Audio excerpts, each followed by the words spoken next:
नमस्कार, news broadcast 24 देख रहे हैं आप और मैं हूं आपके साथ करण खुराना।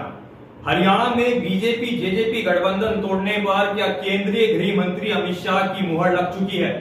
ये सवाल हम इसलिए उठा रहे हैं क्योंकि अमित शाह ने सिरसा में एक बड़ी रैली को संबोधित करते हुए अगले साल होने वाले लोकसभा और विधानसभा चुनावों का बिगुल फूका। इस रैली में बीजेपी के तमाम बड़े नेता शामिल हुए, लेकिन जेजेपी के किसी भी नेता को इस रैली में नहीं बुलाया गया। यहां तक कि जब अमित शाह ने रैली को संबोधित किया तो उन्होंने एक बार भी जेजेपी या फिर डिप्टी सीएम दुष्यंत चौटाला का जिक्र नहीं किया।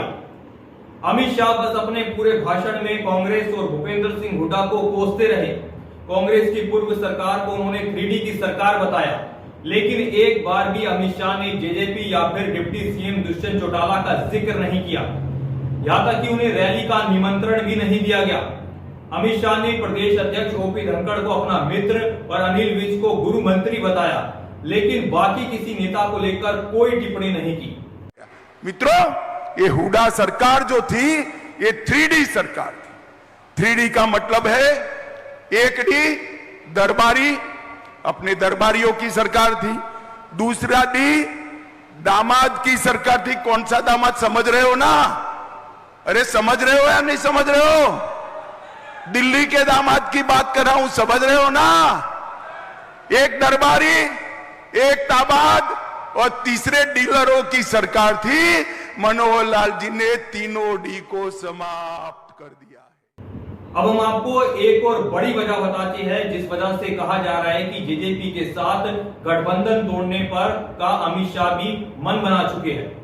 बता दें, अमित शाह ने हरियाणा की जनता से सभी 10 लोकसभा सीटें बीजेपी को जितवाने की अपील की, जिसके अब सियासी मायने निकाले जा रहे हैं। रैली में उन्होंने जो कहा उससे स्पष्ट लग रहा है कि बीजेपी लोकसभा चुनाव हरियाणा में अकेले लड़ने के मूड में है।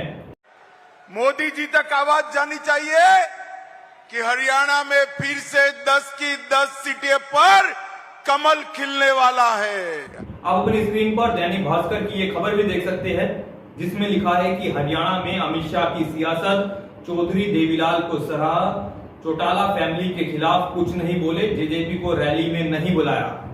इसके अलावा आप एनबीटी में छपी ये खबर भी देख सकते हैं, जिसमें लिखा है कि हरियाणा में बीजेपी जेजेपी गठबंधन तोड़ने पर लग गई अमित शाह की मुहर, सभी 10 सीटें भाजपा को, बयान का मतलब समझिए। यानी कुल मिलाकर अमित शाह ने जो अपनी रैली के जरिए संकेत दिए, उसके बाद यही कहा जा रहा है कि बीजेपी जेजेपी का ये गठबंधन ज्यादा समय तक नहीं चलेगा। भले ही जेजेपी के तमाम नेता इन सभी खबरों को खारिज कर दे, लेकिन प्रदेश के नेताओं के बाद अब बीजेपी आला कमान से भी कुछ इसी तरह के संकेत मिल रहे हैं कि गठबंधन ज्यादा समय तक नहीं चलने वाला। फिलहाल के लिए इतना ही। ऐसी ही तमाम अपडेट्स के लिए देखते रहे न्यूज ब्रॉडकास्ट 24। नमस्कार।